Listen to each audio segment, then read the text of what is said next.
Thank you so much, and very warm welcome and good afternoon, ladies and gentlemen.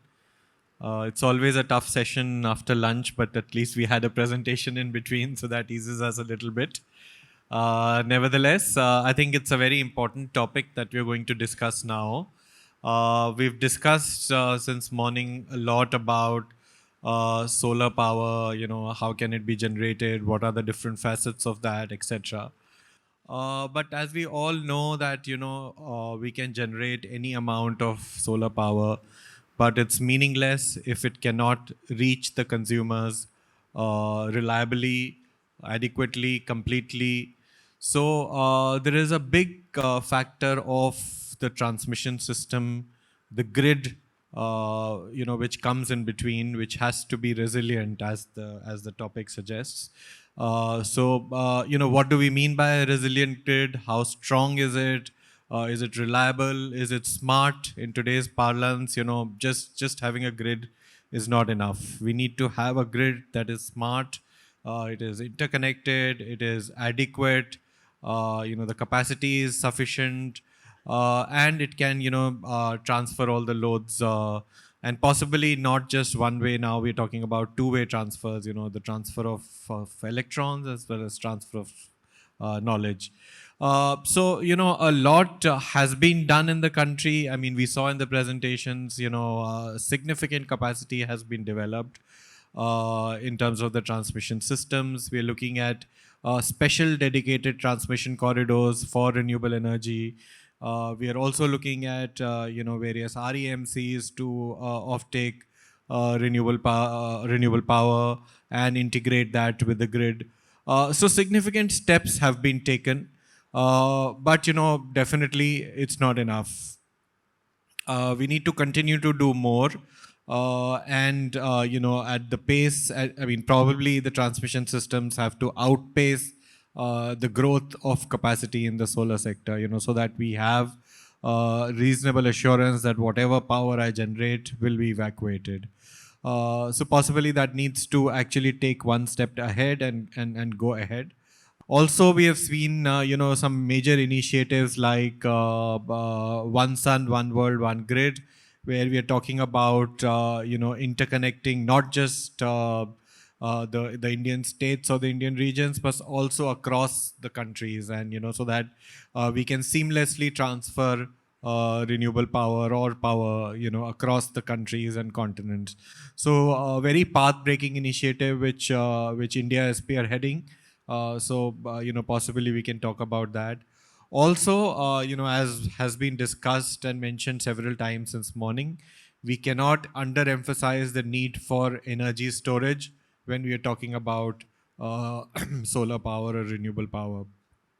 So energy storage, again, a very, very important component of this, and sometimes it actually comprises the backbone, just like the transmission system. So possibly talking a little bit about that also in this panel discussion. I have very esteemed panelists with me, so I would not spend any more time. I would just like to request my panelists, if they're okay, we will have one round of opening remarks. Just introduce yourself, what you do, and what is the context, and then post that we will get into one round of some bit of moderated discussion. So I think I will start with my panelists on the left. So Mr. Rajiv Porwal. So let's start with him. Yeah, very good afternoon, everybody. I'm Rajiv Porwal, Director System Operation at Grid India. As you all know, that we basically operate the electricity grid of the country, and entire country, as you know, that from December 2013 onward, it is integrated grid of the country, and this mammoth, one of the largest grid in the world, national grid, you can say that this is the largest national grid, because the bigger the grids than us are basically China and USA, but they are still more than one grid is there in those countries.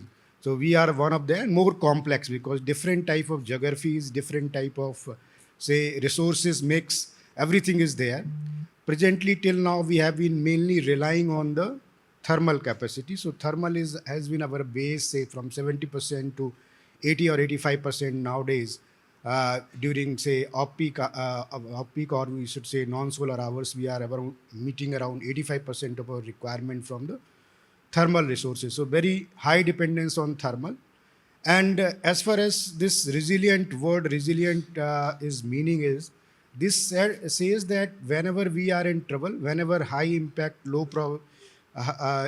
probability event takes place, then we are, how resilient we are, so we can again get up and again restart our system, restart working our system. So even if very large contingency takes place, we are quite stable, robust, and can bring up entire system again satisfactorily. So this is generally because of whenever there is a big contingency take place, and this is not very often takes place. But with the advent of renewables and climate change, these low probability events has happening quite frequently, more frequently they will be happening. So that is another challenge that we all the time has to remain quite reliable and stable. In general word in power system, we till now we talked about mainly on the reliability rather than resiliency. Resiliency is very recent word because of number of high impact events taking place. So in reliability we talk about two things. First thing is adequacy, and then second thing is stability, or you can say security of the grid from different phenomena happening, because they will keep on happening.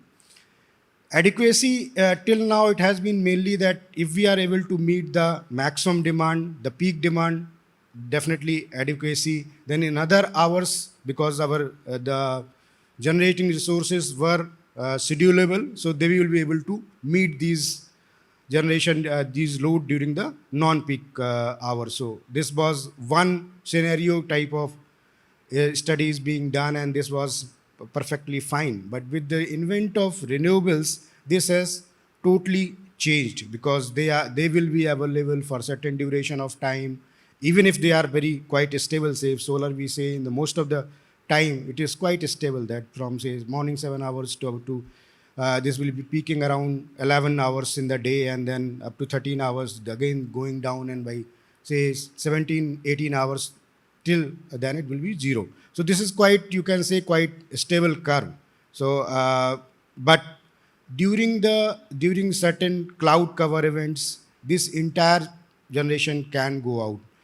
We are also going for the large pocket of the renewable generating sources in either in Rajasthan or in say Gujarat or any other part of Maharashtra, Tamil Nadu, Karnataka also. So they are concentrated renewable resources. So any event taking place over because of any climatic conditions, this will impact large amount of generation, and this will again jeopardize the situation. So apart from the number of time blocks wherein we need to study, this is also another challenge, that whenever there is a big event take place, how we can sustain the grid, how we can remain resilient. And another issue would be in this area would be that whenever say any of these inverter based resources, as in the previous presentation we have seen that we have experienced number of events in the country, and there are issues. So first of all, these inverter based resources, as somebody says, they can do a lot of good things, but not properly tuned, not properly done, they can create havoc in that, which we have already seen in our cases, that number of events are taking place. This is not the first time that country is facing. This has been happening in all over the world. So for that, the standards becomes very extremely important, and compliance to the standard is the next thing. Unless until we comply to the standards, their standard does not mean. And also a standard has to be quite forward looking. They have to be updated quite frequently, which will be required because new and new technologies will be coming. So this is another area of challenge. If we see because of this solar generation coming in our system, most of the demand is getting shifted to the day hours. So earlier you might have heard that we used to have evening peak, very high evening peak demand, but slowly that peak has shifted to the daytime because most of the load has been shifted to the daytime, mainly agriculture load, which Heathrow used to be supplied during night hours when the availability of thermal power stations was there and other loads were less. So this has changed very dramatically. So if anything has to be seen, that has to be seen in that context and how we meet the net load. Net load means load minus the renewable generation. That is also the crux of the problem, that how we will be, how much resources we need, what type of resources do we need, and how this load shape, net load shape would be there. At what time, say, even if solar is there, what time there will be ramping up requirement, what time there will be ramping down requirement. Wind generation has another different type of problem altogether. During certain months it will be high. During those months also, during certain days, it can be very precarious and very low during those high wind seasons also. So that is another type of challenge. So more and more variability will be coming. So all keeping these all variability, intermittency in kind, and then we need to plan our systems so how they can work for the grid can work stably. So that is why the CA and Ministry of Power has come out with the resource adequacy guidelines. That has also come in the new grid code, which has been implemented from 1st of October 23. So every utility has to do now resource adequacy. They have to publish the plan. They have to do the contracting. That so different type of, when this is getting enforced, different type of resources requirement will be coming out. So I feel that with this initiative and other initiative and regarding technology side, as somebody was saying, that we need to do about the grid forming. In any case, these storage waste, say, if this comes, I will not talk about only the battery storage, but say, if we talk about battery storage, then battery storage also need, because they will also be inverter based resources and they will be having capability also. So compulsorily they should have grid forming inverters. So at any point of time, resources is there. If we require, they can build up, we can build up the system from scratch through that. So these type of changes in the standards are also being looked into, and they will be coming up. So with this, I think I have spoken a lot. I will take next step. No, I think it's perfectly fine. I mean, India undoubtedly being one of the largest managed grids, so you have a very important and difficult role to play. Anyway, I think you elaborated almost all the aspects about variability, how the grid needs to be resilient to that. So thank you, Mr. Porwal, for that. I will move on to Mr. Ashok Rajput and request him to just introduce and let us know what he does, and also some opening remarks. Namaskar everybody. I am A.K. Rajput. Presently, I am member Power Systems in Central Electricity Authority. As you know, the role of the CEA is the planning in different scenario, and that we are doing. We are basically a facilitator how the power sector development should take place, and in different scenarios, what type of the development should take place when the new technology have to be introduced and when the existing ones have to be upgraded, or the obsolete technologies have to be replaced by the new one. So basically in today's grid operation, management and the power supply right up to the consumers, there is a role of high-end technology. But at the same time, whatsoever is existing since long, that also cannot be discarded overnight.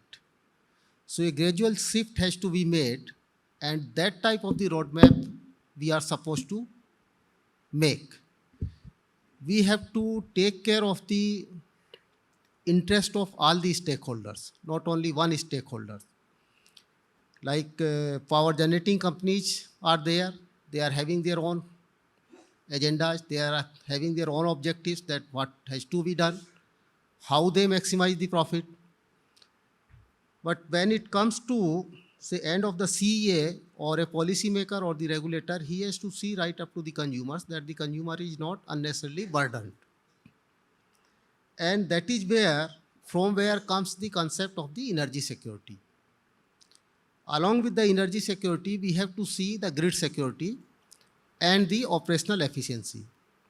By operational efficiency, we mean that the operating losses in the lines, in the equipment, and particularly the transformers, they are minimized.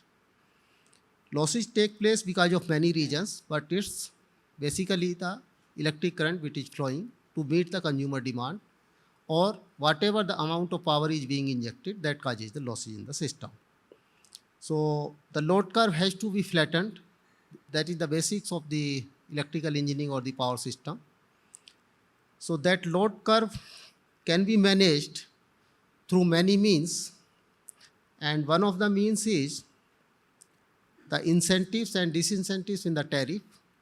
That is also decided, or that is also devised based on a particular terrain and based on a particular geography and the mix of the consumers, that what is most suitable. But it's a quite challenging job. You cannot satisfy the need of all.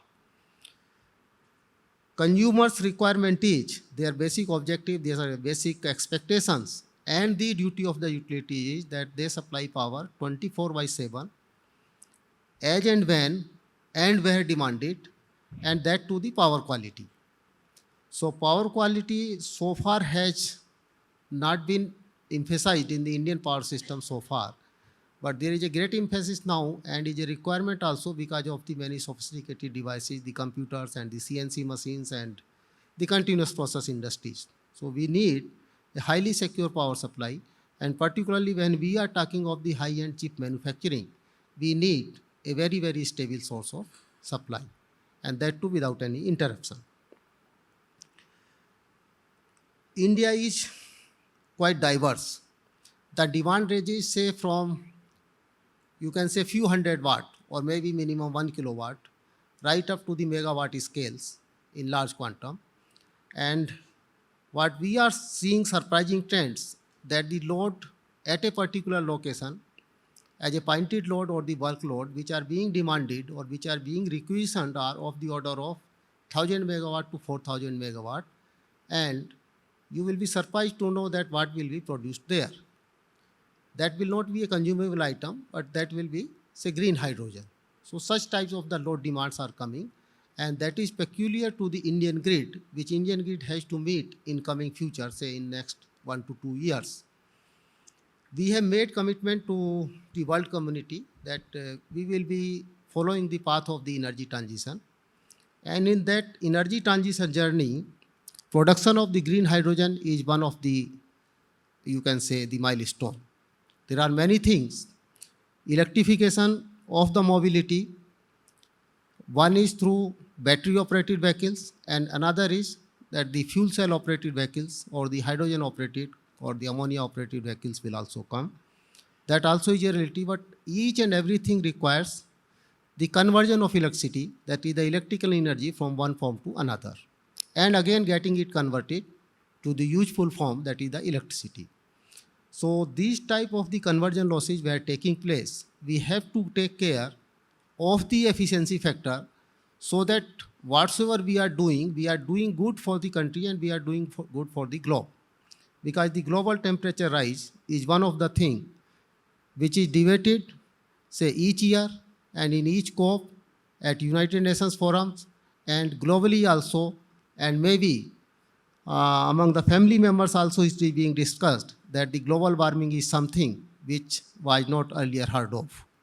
So as far as global warming is considered, the electricity plays a major role because there are other forms of the energies also, say fossil fuels, the petroleums, and if we reduce dependence on the fossil fuels, particularly the petroleum, we are going to reduce the emissions, which is becoming out of control as per the present standards. So there is a lot of scope that how we can avoid the emissions. And those emissions could be controlled. One is basically the cooking sectors. Electricity-based cooking is also there, and there are various means. You can say that the gas-based cooking is also clean. Okay, it is relatively clean as compared to the conventional chulha, conventional firewood. But still more cleaner is the solar-based cooking by using the energy generated from the solar and making it used in the induction heatings and other places. So as far as resilient energy infrastructure is concerned, it's a very wholesome concept. We have to see right from the very root cause, that is from the consumer itself. If the consumer demand is less and the load which he is going to put, the load which will be incident because of the consumer locations, diverse, dispersed here and there. So burden on the grid will be reducing. So here comes the role of, we see the big, huge towers, huge lines. Those are quite charming also, but at the same time, they occupy a lot of space also and lot of burden on the infrastructure. We have to depend more on the distributed energy resources also. That is one part of the resilient grid infrastructure. Because we have to realize and we have to understand, and every planner, those who will be coming after me, they will be emphasizing that land resources are limited. Similarly, the fuels are resources. So whatsoever the fossil fuels we have, if we get it supplemented by more and more of the renewable energy, our fuel will be lasting longer. So that's the one of the resilient part of the infrastructure. Say coal, which we are going to burn for 6 days continuously, and if we are having a sizable portion of the renewable to support it, it may last longer, say for 8 days and 9 days. And corresponding emissions will also be reduced. Another aspect is that there are still, in some of the pockets, the congestions or the overload at a time in the supply systems. In the transmission system, those overloads and congestions are, say, things of the past now, but we do not know what will happen in the future.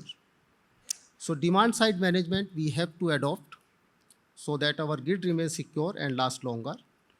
Green hydrogen production, we have to optimize in such a way that the suitable power banking arrangements are there and we produce the green hydrogen.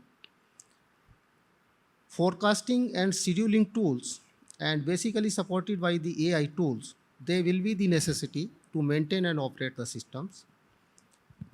As far as planning is considered, we are planning based on the several studies and the several alternatives, and say one of the best possible, one of the better alternative is chosen. So by saying that this is the best does not carry much weight. Of course, we select 2 or 3 alternatives and see which one is better, which meets the requirement. Cyber security is another thing which is a necessary component of the resilient infrastructure. The grid inertia is reducing. We have to take measures right from now that how to improve the grid inertia when the fossil fuel based, our thermal generating resources or the thermal generating machines, they will be going out and out of the system. And at the same time, the reactive power management issues, they are to be tackled on a more scientific basis. And we have to see that which type of the resources gives us longer life and the lower operating cost. So energy security, grid stability, and the expansion and also the upgradation of the infrastructure. Particularly upgradation in the 220 kV and down below system, because that's a quite old system. That was the main backbone few years back, maybe say 20 years back, and that was supplying satisfactorily. But now those systems are getting aged, they need replacement, and since the right of way is not there, the high performance low sag conductors will be taking place of the existing old conductors so that a higher quantum of the power could flow over the existing routes. Thank you, that's all. Thank you so much, sir. Thank you, Mr. Rajput, for those comprehensive remarks.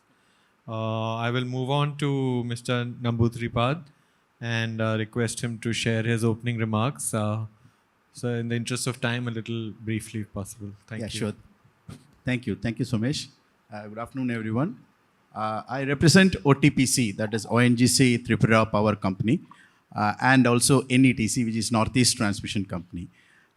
Basically, we have a gas-based power plant in Tripura, supplying to all the 7 northeastern states. They are all of them are our customers, and the transmission lines associated with our project that is connected with Tripura, Meghalaya, Assam, and other states.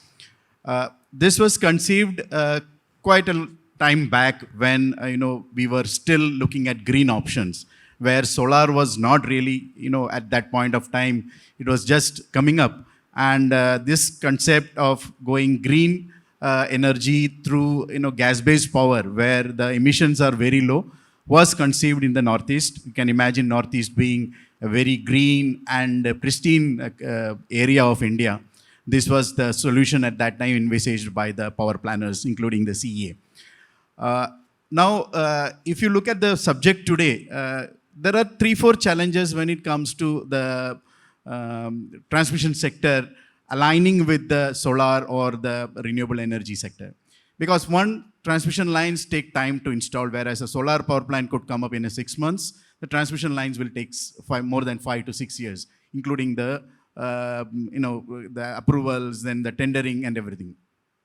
Second is, when you are installing a transmission line, the load on that is only an intermittent load, because you know that the intermittency of the renewable energy is there, and accordingly there is a tendency of the line getting underutilized. So like in the morning, Mr. Alok Kumar was telling how to balance that out by having the storage itself at the place where you have the generation of solar generation or a wind power plant.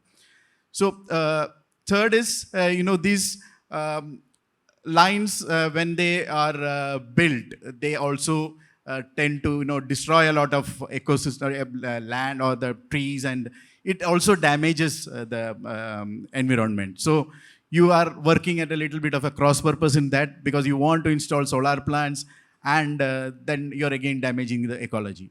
And coming to the region where the northeastern region, there is really a shortage of land. You heard in the morning that how much land is required. Almost more than double the land is 4-5 times the land is required for a same capacity power plant of a solar power plant, and that is not available in the northeastern region. However, in the northeastern region, you have an abundance of hydel plants. Hydel energy is available, which is also very much renewable.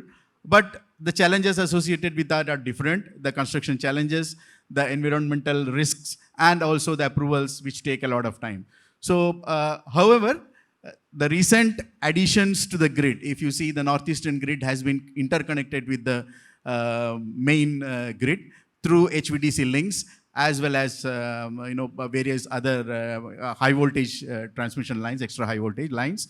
A lot of new projects have come in, and you heard again in the morning that another 50,000 kilometers of transmission lines are coming up in India, plus 5 lakh MVA of transformation capacity. So with some of that is also coming up in the northeastern region. So all this added up together, I'm sure that we will be able to manage our vision of the government had committed 2070 net zero. We are trying for a net zero of 2050. I'm sure that we will be able to achieve that. And with this, I will just take a break and pass it on to Mr. Somesh. Yeah, thank you so much, Mr. Namboodiripad, and thank you for sticking to the time. Now I would request Mr. Subir Sen to deliver his opening remarks. My name is Subir Sen. I am Executive Director in Power Grid Corporation of India Limited.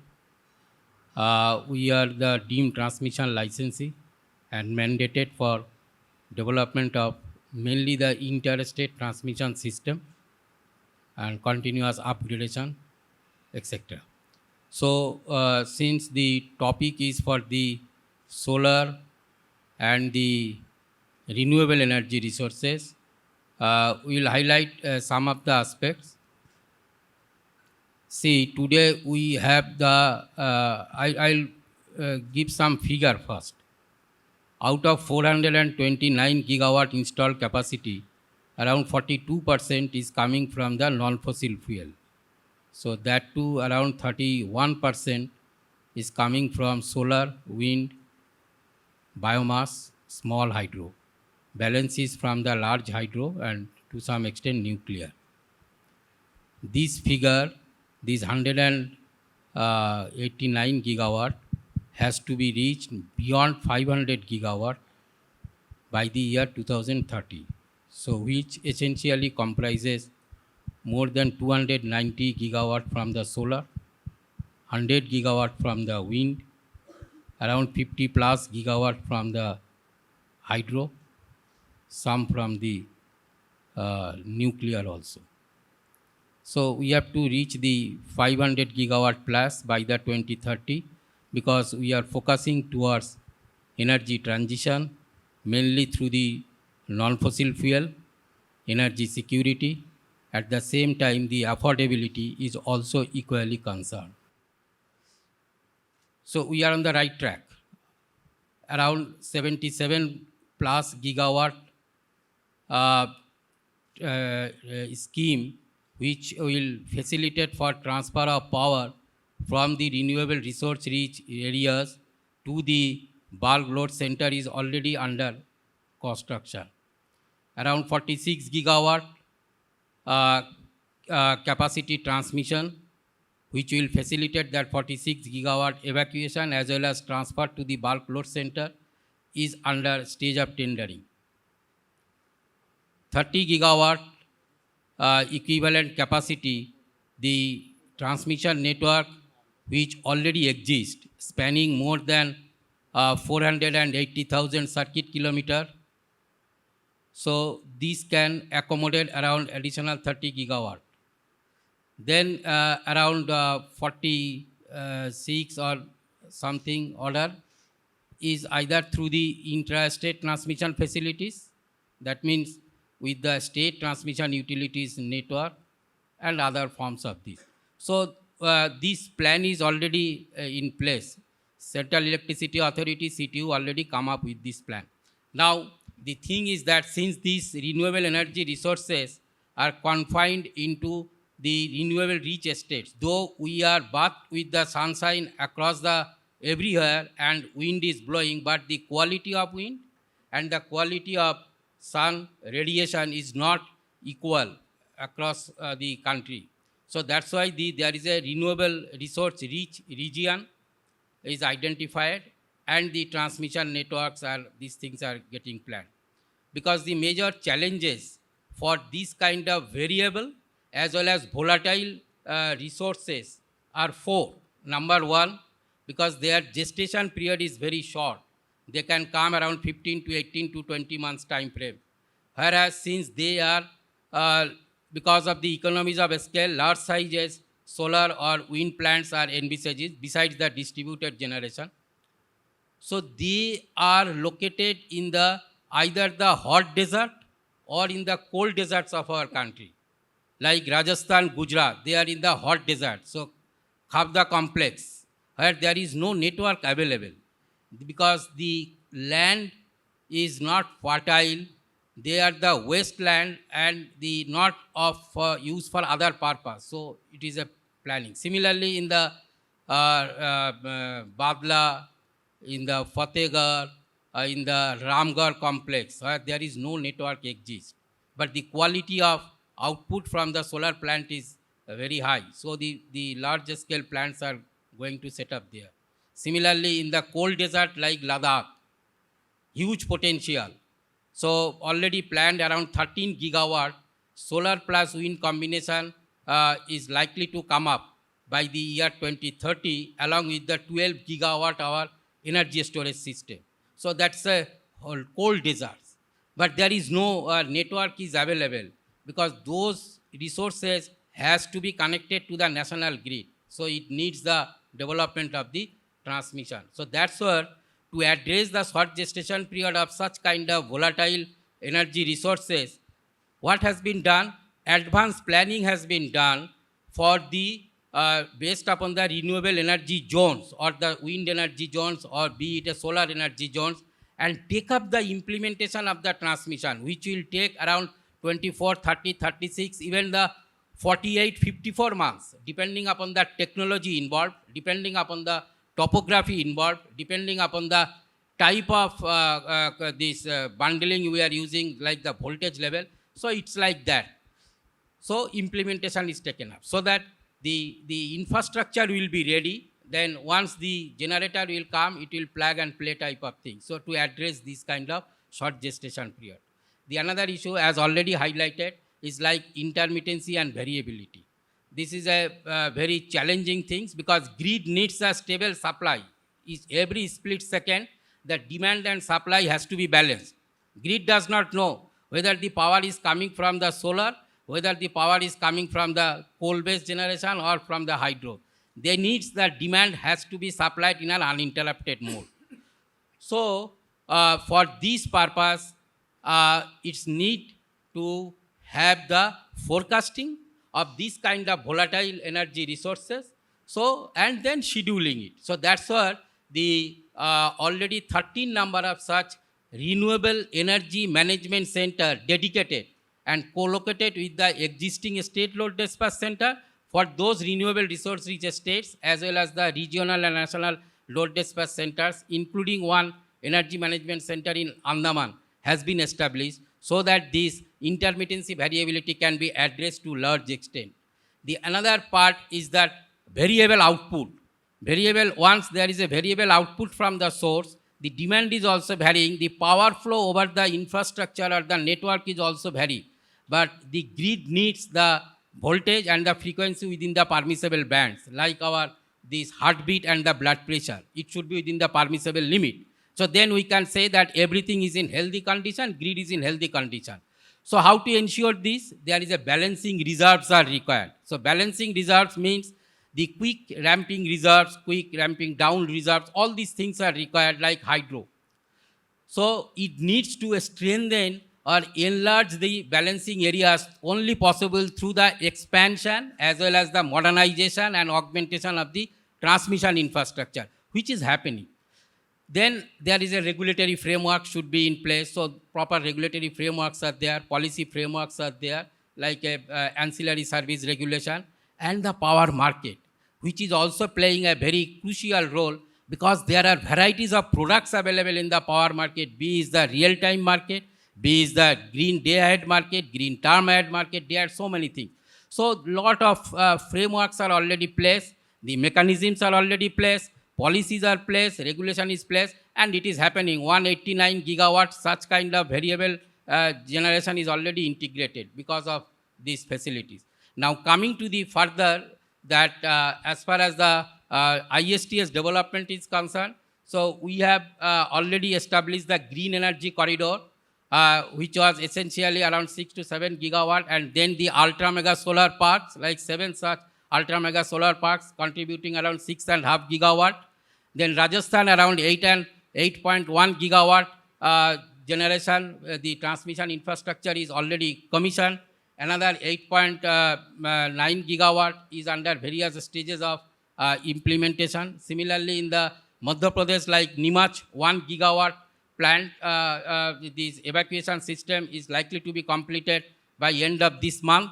Similarly, in the Andhra Pradesh and this Karnataka, like Kopal, Gadak, then Kurnool also. Those transmission systems are under various stages of implementation to facilitate this thing. Then additional things required is that flexibility into the grid.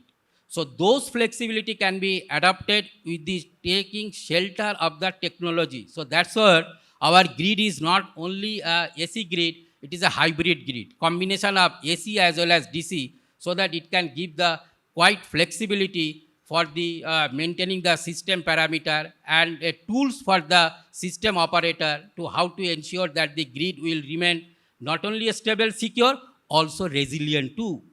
So to maintain all these things, again, we have installed the dynamic reactive compensation, because megawatt is one part, but until unless we address the megawatt, which is a reactive in nature, so we will not able to maintain the system security. So that's why more than 20 number of static whir compensators as well as the synchronous compensators have been installed at the various strategic locations, as well as the RE pooling station like Fatehgarh, Badla, Bikaner, etc. And many such static compensators are under planning stages and under tendering stages.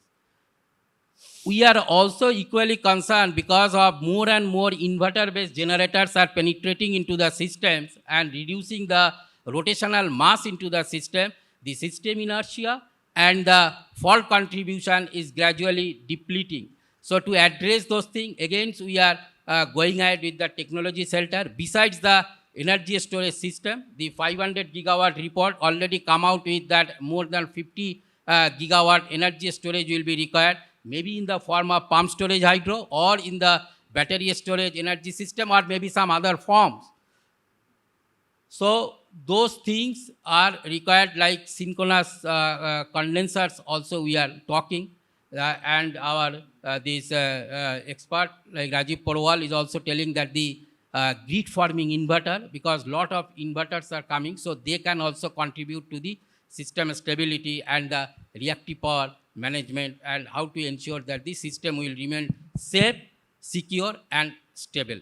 So like if you see that we are now going to dependent more and more the solar capacity. So solar is coming mainly in the daytime, and maybe in the evening time some regions will be having a complementary like wind and all these things. But what will happen during the daytime, the other forms of energy resources, because we need the ramping capacity.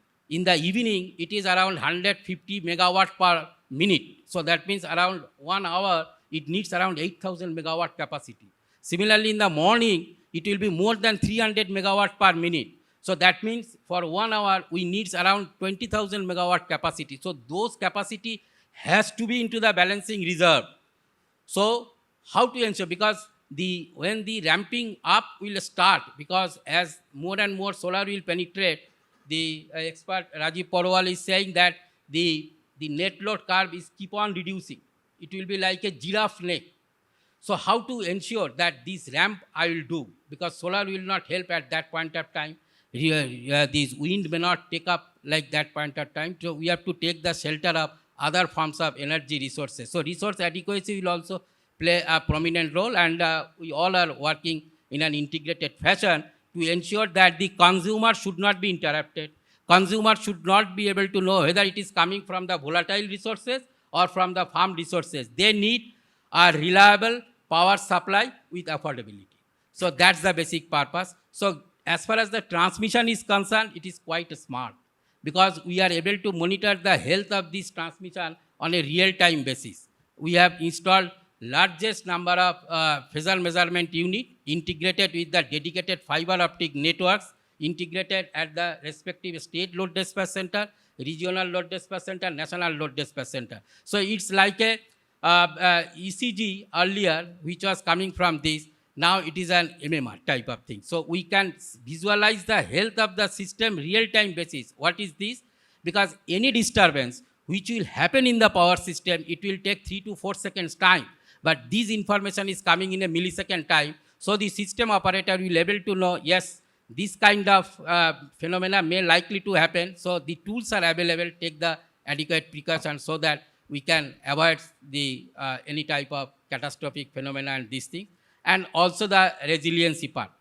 At the same time, since the solar is available in the daytime, the maintenance of this kind of infrastructure is a challenge. Because maintenance generally people used to do in the daytime. Nighttime is very difficult. So how to do these things?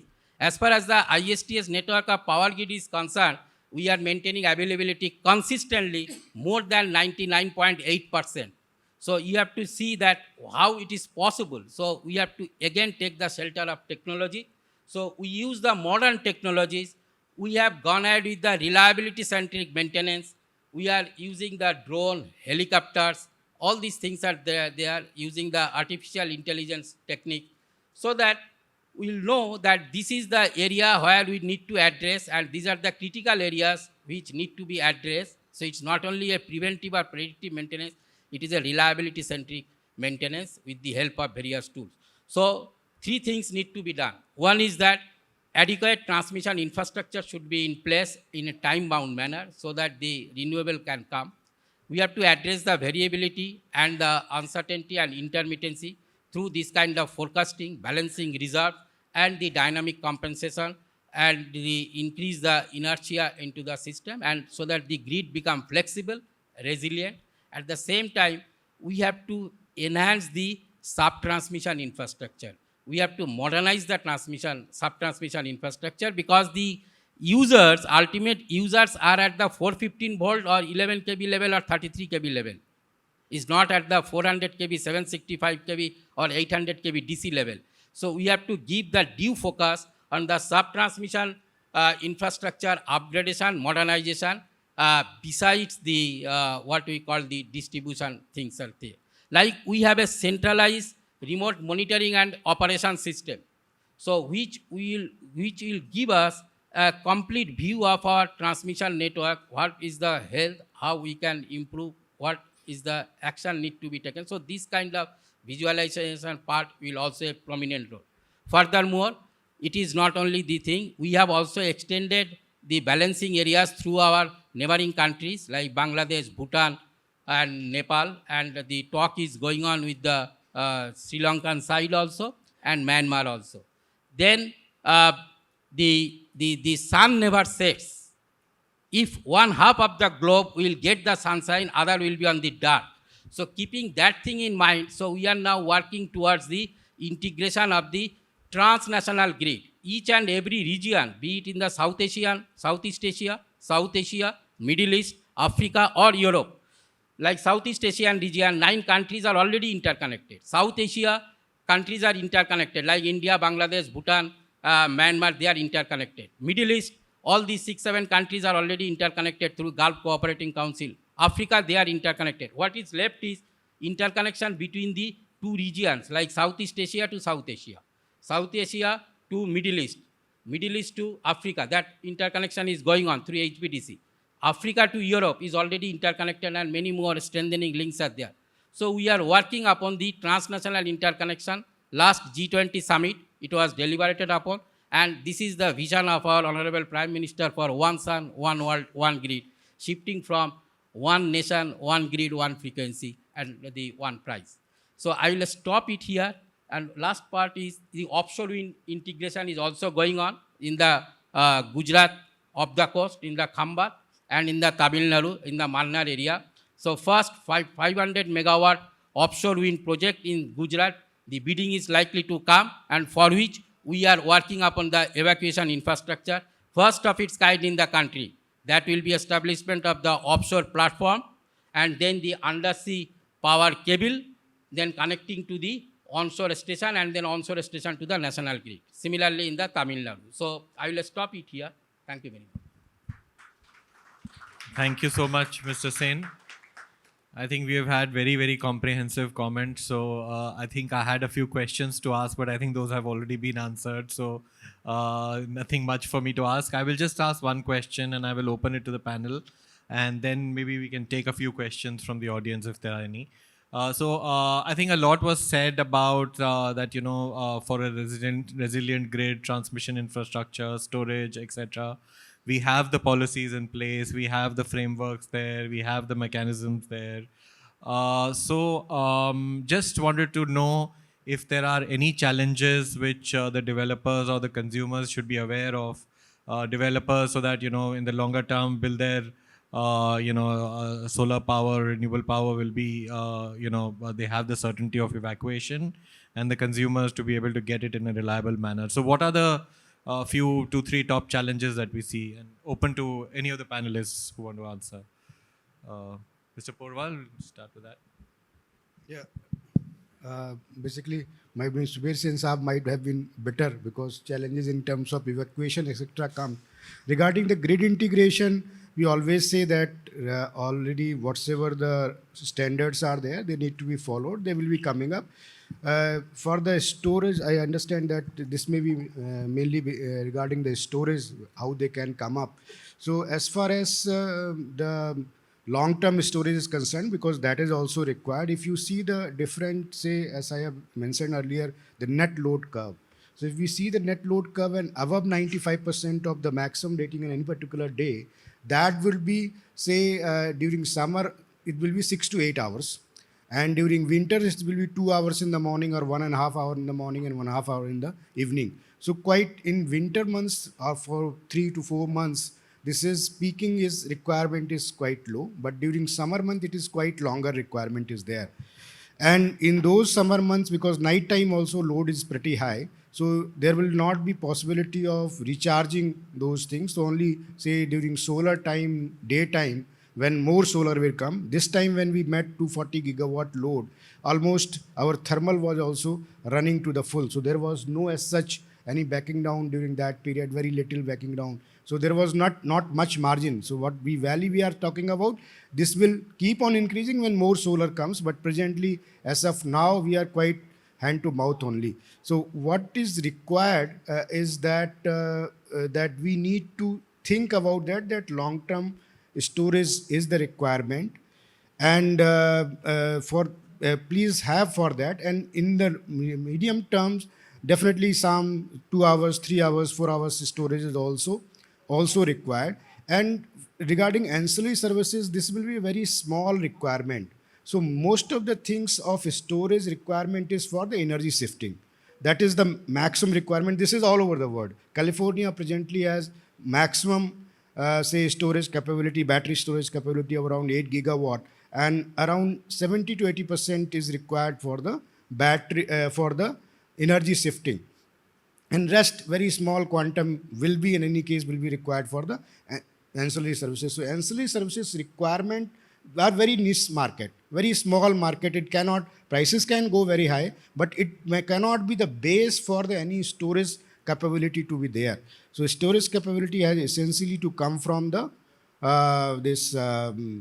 from the energy shifting only, and for that energy resource adequacy planning at each DISCOM level, each say country level or regional level, state level becomes extremely important. That will be very good topic for the future for storage to come up in a faster way.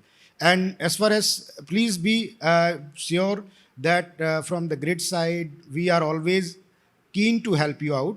Only standards need to be so that our grid remain stable. You have seen in previous presentation that there are issues. So that is the only from our side request is there, and we need to have a good capability in the simulation and modeling so that in the entire country and everywhere in the world also. So that is a very good required area for electrical engineering, and all of I will suggest that more and more people should go into that area so that our systems becomes foolproof. That is the requirement of the day. Okay. Thank you, sir. Thank you. Any other comments? Just one comment. Apart from the technical solutions we can find, I mean many of them are available. Like storage is there. You have now a lot of AI. You have a lot of analytics involved. All this can help us in balancing out things. But ultimately, what is the investment required and the cost of electricity? Because today morning we heard around 5 rupees is the cost of electricity from solar, if you consider all the transmission costs also. So when you go to pure play RE, the costs are going to be high. Can we afford it? That becomes a question ultimately, because we may come out, we already have a lot of technical solutions that's already there. So this would also be a challenge for us. The investments required. Today we have around 2 lakh megawatts of thermal and gas-based power installed capacity. To replace that, you need 10 lakh megawatts. Multiply it by 5 crores, how much investment is required to go to net zero? That is going to be a challenge for us. And how much time it will take? Again, another challenge. Good point. Yeah, thank you. So with that, I think I'll open the floor to audience. We can take a few questions. I request you to please identify yourself and please be brief and to the topic. Sorry, Mr. Rajput first and then the questions. Actually, energy basket has to be mixed. When we have to talk of the energy security, in terms of the materials and equipment, sometimes the difficulties are arising and they are disturbing or they are deviating the implementation schedules. So that is also a cause of concern. As far as storage is required, we also need the ramping needs. Different type of the storage and different type of the, you can say, the quick starting generating resources, they have the different ramping characteristics. So that we have to see. And if we give more and more emphasis on the ramping needs on the thermal power stations, that seems to be feasible, but at an expense of the efficiency and a lot of wear and tear. So that has to be seen. So what the means are there? So actually there are certain untapped means which we have to tap. One such effort has been made or is being planned and much talked about is in terms of the rooftop solar. It's a smaller form of the Kusum scheme, that is of the distributed generation. Another untapped resources are that the ocean thermal, geothermal, and the waste to energy as well as the concentrated solars. Because as rightly told by the fellow colleague, fellow experts, the solar photovoltaic installations requires a lot of space, and that too it is affected with the cloud and it is affected with the day and seasons, and it's also seasonal and variable also. But you have to devise your transmission system for the peak generation which could be available, but that will be available only for few hours of the day. So we have to remain cautious. There is certain things in the economics known as the best utilization of the resources and the best utilization of the assets. So even if say somebody is having a private vehicles and he runs it in taxi, he tries to maximize the profit. Why don't we think that we also maximize at least the utilization of the resources what we have developed? It's not that we have the installed capacity, we have the higher and higher number of the megawatt, but not the commensurate number of million units. That is to be seen and should be seriously thought of. Then only we can have the justification of the words and having the discussion on resilient infrastructure as well as of the energy security and also of the energy transitions and ultimately getting the net zero. So other things have to be tried, which I have spoken the another day on a different forum. We have to fundamentally change the way we are thinking, particularly the utilization of energy and the way we are living our life and leading our life and how energy is being consumed. There is a lot of scope in terms of the saving of energy if we modify the buildings, and at least if the new townships, the new cities and new towns, they are built on a scientifically basis, having sufficient room for each and everybody's need. We develop the plan, we develop the housing societies, but we do not consider other needs. And one such example, of course, is not related at all to the transmission infrastructure. In terms of the energy security of the whole type is the congestion on the road. We are miser in making our roads, but we should be wiser in making the wider roads. With this, I finish my talk. Thank you, sir. Thank you. So we are already over time, so we will just go for one question in the audience. I'm sorry. We are all available outside later on for discussion, but one question we'll take. I am Rajan Varshne from NTPC. I have one suggestion or maybe partly question. CSP, Rajput sir has just hinted also. But if we go with CSP, we will ultimately bring down the cost of CST also. That will bring down the heating and cooling requirement through biomass and coal and other things. And when it will be cheaper than fossil requirements, it will shift the base load as well as it will converge the base load and the peak load, which was told by Porwal Sahab also. So automatic balancing will come, and the storage which California is having, that will not be required with CSP because the inherent advantage is low cost storage, and that too for long duration as well as medium duration. So what we are doing towards increasing the capacity of CSP, and ultimately that will help the increase of CST also, and it will make our system more resilient, more reliable, because it will be also made in India. Everything is made in India in CSP. So I would like to ask. Anyone? I will just give one comment. I was part of a CSP project which is running in India, and we did not have a very good experience on that.